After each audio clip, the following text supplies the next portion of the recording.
বাংলাদেশের এই যুব সমাজকে সাথে নিয়ে আমরা গত ২৪শে ৫ আগস্টে নতুন বাংলাদেশ, জন আকাঙ্ক্ষার বাংলাদেশ এবং মানুষের অধিকারের বাংলাদেশ প্রতিষ্ঠার জন্য যারা বুকের তাজা রক্ত ঢেলে দিয়ে যারা ভূমিকা পালন করেছে, মানুষের অধিকার প্রতিষ্ঠার জন্য, ফ্যাসিস্টকে বিদায় নেওয়ার জন্য যারা মুখ্য ভূমিকা পালন করেছে, তারা হচ্ছে যুব সমাজ। এই যুব সমাজকে যদি আমরা ধ্বংসের হাত থেকে রক্ষা করতে চাই, অবশ্যই এই যুব সমাজের জন্য আমাদের কাজ করতে হবে। প্রিয় উপস্থিতি, বাংলাদেশের বিদ্যমান যে আইন, বাংলাদেশের যে শাসন কাঠামো, আপনারা জানেন আমাদের এই মাদককে নির্মূল করার জন্য, মাদকের কুফল থেকে রক্ষার জন্য সরকার মাদক দ্রব্য নিয়ন্ত্রণ অধিদপ্তর করেছে। কোরআনে যেখানে মদ এবং জুয়াকে হারাম করেছে, হারামকে নিয়ন্ত্রণের কি আছে? হারামকে তো নির্মূল করতে হবে, বন্ধ করতে হবে, নিষিদ্ধ করতে হবে।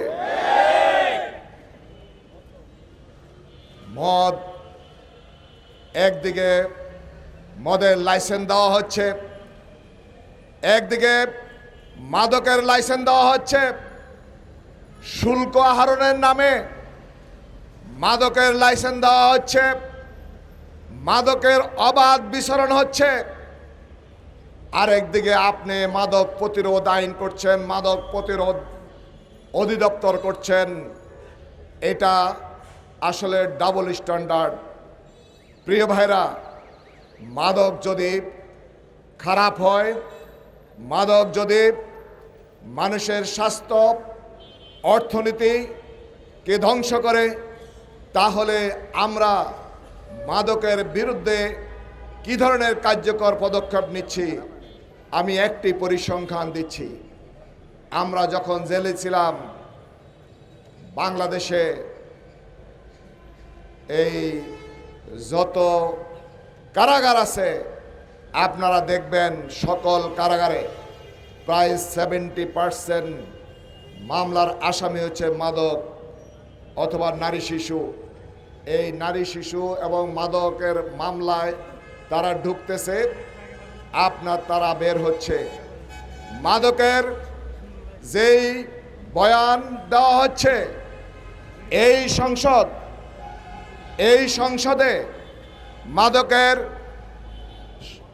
সম্মানিত উপস্থিতি, ইতিমধ্যে আমাদের মাঝে এসে উপস্থিত হয়েছেন আজকের প্রোগ্রামের সম্মানিত প্রধান অতিথি, বাংলাদেশ জামায়াত ইসলামীর কেন্দ্রীয় নির্বাহী পরিষদ সদস্য, ঢাকা মহানগরী দক্ষিণের সংগ্রামী আমির এবং চাঁপাইনবাবগঞ্জ সদর আসন থেকে নির্বাচিত